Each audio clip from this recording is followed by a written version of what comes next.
ഇന്ന് നമ്മൾ വന്നിരിക്കുന്നത് നമ്മുടെ ഇൻസ്റ്റാഗ്രാമിലും റീൽസിലൊക്കെ ട്രെൻഡിങ്ങിൽ പോയിക്കൊണ്ടിരിക്കുന്ന ഒരു പ്രൊഡക്റ്റ് ഉണ്ട്. ഒരു കുട്ടി വാഷിംഗ് മെഷീനിൽ നമുക്ക് തുണിയൊക്കെ നന്നായിട്ട് അലക്കാൻ പറ്റുന്ന ഒരു സംഭവം. പിന്നെയും നീ പറഞ്ഞപ്പോ ഞാൻ ഓക്കെ പറഞ്ഞത് എന്തുകൊണ്ടാണെന്നറിയോ? ഇവിടുത്തെ പ്രൈസ് അട്രാക്ഷൻ ആയതുകൊണ്ട് മാത്രമാണ് ഞാൻ ഇവിടെ വന്നത്. വാഷിംഗ് മെഷീൻ ஸ்டார்டிங் பிரைஸ் 3100 தான். 100 plus GST start plus GST இருந்து ஸ்டார்ட் ஆகுது. ஆக்சுவலா நம்ம ப்ராடக்ட் எல்லாமே பாத்தீங்கன்னா டைரக்டா கஸ்டமர்க்கே சேல் பண்றோம். இந்த கம்ப்ளைண்ட்ஸோ எதுவும் வரக்கூடாதுன்னு சொல்லிட்டு ஒரு யூனிட் தான் வந்து கரண்ட் எடுத்துக்கும். ஒரு யூனிட் தான். டைமர் இது வந்து 5 10 10 சொல்லிட்டு இங்கே மென்ஷன் பண்ணிருக்கோம். ஆனா സൗണ്ട് വരും. ഇൻഡിക്കേഷൻ നമ്മുടെ അടുക്കള കിച്ചണിലൊക്കെ പണിയെടുത്തോണ്ടിരിക്കുകയാണ്. ഇതിന്റെ വാഷിംഗ് ഒക്കെ കഴിഞ്ഞു കഴിഞ്ഞാൽ നമുക്ക് ഇടയ്ക്കിടയ്ക്ക് വന്ന് നോക്കണ്ട, ഇതിലൊരു ബീപ്പ് വരും.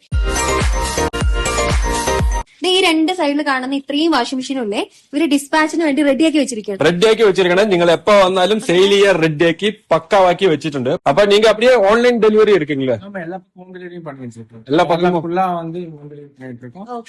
அதை தாண்டி எங்க வேணாலும் நான் டெலிவറി பண்ணிட்டு இருக்கேன். ഞാനും ഹാപ്പിയാണ് കേട്ടോ. സോ ഞാനും ഹാപ്പിയാണ്. ഭയങ്കര ഹാപ്പിയാണ്. ഇനിയിപ്പോ കല്ലിലിട്ട് വരയ്ക്കണ്ട. അപ്പൊ ഓക്കെ ഗായ്സ്, അപ്പൊ ടാറ്റ ബൈ ബൈ.